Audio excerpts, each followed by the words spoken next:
ಎಲ್ಲರಿಗೂ ನಮಸ್ಕಾರ. ಮನೆಯಲ್ಲಿರುವ ಪ್ರತಿಯೊಂದು ವಸ್ತುವು ನಮ್ಮ ಜೀವನದ ಮೇಲೆ ಸಕಾರಾತ್ಮಕ ಹಾಗೂ ನಕಾರಾತ್ಮಕ ಪರಿಣಾಮಗಳನ್ನು ಬೀರುತ್ತವೆ. ಹಾಗಾಗಿ ನಾವು ಪ್ರತಿಯೊಂದು ವಸ್ತುವನ್ನು ಸರಿಯಾದ ವಾಸ್ತು ಪ್ರಕಾರ ದಿಕ್ಕಿಗೆ ಇಡಬೇಕು. ಇದರಿಂದ ಮನೆಯಲ್ಲಿ ಸುಖ, ಸಂತೋಷ, ಸಮೃದ್ಧಿ ನೆಲೆಸುತ್ತದೆ. ಫೆಂಗ್ಶೂಯಿ ವಾಸ್ತು ಮನೆಯೊಳಗೆ ಇಡುವ ಅಕ್ವೇರಿಯಂ ಹೇಗಿರಬೇಕು ಎಂಬುದನ್ನು ತಿಳಿಸುತ್ತದೆ. ಅಕ್ವೇರಿಯಂ ಯಾವ ಮೂಲೆಯಲ್ಲಿರಬೇಕು, ಯಾವ ದಿಕ್ಕಿಗೆ ಇರಬೇಕು, ಯಾವ ಬಣ್ಣದ ಮೀನುಗಳನ್ನು ಅದರೊಳಗೆ ಬಳಸಬೇಕು ಎಂಬುದರ ಸೂಚನೆ ನೀಡುತ್ತದೆ. ಒಂದೊಮ್ಮೆ ಅಕ್ವೇರಿಯಂ ವಾಸ್ತುಶಾಸ್ತ್ರಕ್ಕೆ ಸಮರ್ಪಕವಾಗಿ ಇರದಿದ್ದರೆ ಅದರಿಂದ ನಕಾರಾತ್ಮಕ ಶಕ್ತಿ ಹೊರಹೊಮ್ಮುತ್ತದೆ. ವಾಸ್ತು ದೋಷಕ್ಕೆ ಇದು ಕಾರಣವಾಗುತ್ತದೆ. ವಾಸ್ತುಶಾಸ್ತ್ರದ ಪ್ರಕಾರ ಮೀನುಗಳು ಸಕಾರಾತ್ಮಕ ಶಕ್ತಿಯನ್ನು ಪಸರಿಸುತ್ತವೆ. ನೀರಿನೊಳಗೆ ಚಲಿಸುತ್ತಲೇ ಸಕಾರಾತ್ಮಕ ಅಂಶಗಳನ್ನು ಪೂರೈಸುತ್ತದೆ. ಅಕ್ವೇರಿಯಂನಲ್ಲಿ ವಿವಿಧ ಬಣ್ಣದ ಮೀನುಗಳನ್ನು ಇಡುವುದರಿಂದ ಮನೆಯೊಳಗೆ ಸಕಾರಾತ್ಮಕ ಶಕ್ತಿಯ ಹರಿವು ಹೆಚ್ಚುತ್ತದೆ, ಭಾಗ್ಯೋದಯ ಉಂಟಾಗುತ್ತದೆ. ಬಣ್ಣದ ಮೀನುಗಳ ಕಾರಣ ವಾಸ್ತುದೋಷ ಕಡಿಮೆಯಾಗುತ್ತದೆ. ಮೀನುಗಳು ಚಲಿಸಿದಂತೆ ಅಕ್ವೇರಿಯಂನೊಳಗಿರುವ ನೀರಿನಲ್ಲಿ ಒಂದು ಬಗೆಯ ಕಂಪನ ಉಂಟಾಗುತ್ತದೆ.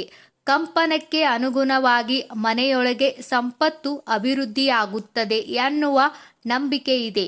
ಅದೆಷ್ಟೋ ಮೀನುಗಳು ನೀರಿನೊಳಗೆ ಓಡಾಡುತ್ತವೆ ಎನ್ನುವುದರ ಮೇಲೆ ಮನೆಯ ಹಣಕಾಸಿನ ಸ್ಥಿತಿ ಉತ್ತಮವಾಗುತ್ತಾ ಹೋಗುತ್ತದೆ.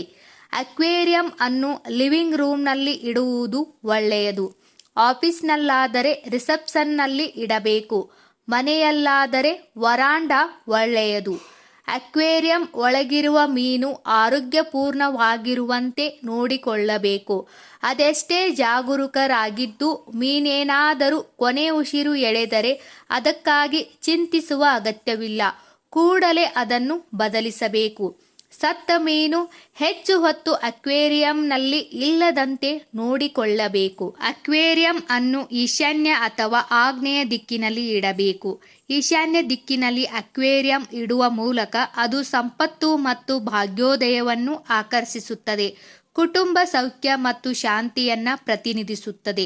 ಅಕ್ವೇರಿಯಂನಲ್ಲಿ ಕಡೆ ಪಕ್ಷ 9 ಮೀನುಗಳಿರಬೇಕು. ಅದರಲ್ಲಿ ಕಡಿಮೆ ಪಕ್ಷ 8 ಮೀನುಗಳು ಒಂದೇ ವರ್ಗಕ್ಕೆ ಸೇರಿರಬೇಕು. ಆದರೆ ಬಗೆ ಬಗೆ ಬಣ್ಣದಾಗಿರಬೇಕು. ಮತ್ತೊಂದು ಡ್ರ್ಯಾಗನ್ ಫಿಶ್ ಆಗಿದ್ದರೆ ಒಳ್ಳೆಯದು.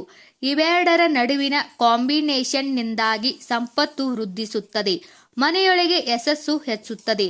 ಗೋಲ್ಡ್ ಫಿಶ್ಗಳನ್ನು ಇಡುವ ಮೂಲಕ ಅದೃಷ್ಟ ಕುಲಾಯಿಸುತ್ತದೆ. ಈ ವಿಡಿಯೋದಲ್ಲಿರುವ ಎಲ್ಲ ಮಾಹಿತಿ ನಿಮಗೆ ಇಷ್ಟವಾದರೆ ದಯವಿಟ್ಟು ನಮ್ಮ ಚಾನಲ್ ಸಬ್ಸ್ಕ್ರೈಬ್ ಮಾಡಿ, ವಿಡಿಯೋಗೆ ಲೈಕ್ ಮಾಡಿ, ವಿಡಿಯೋನ ಶೇರ್ ಮಾಡಿ. ಎಲ್ಲರಿಗೂ ಧನ್ಯವಾದಗಳು.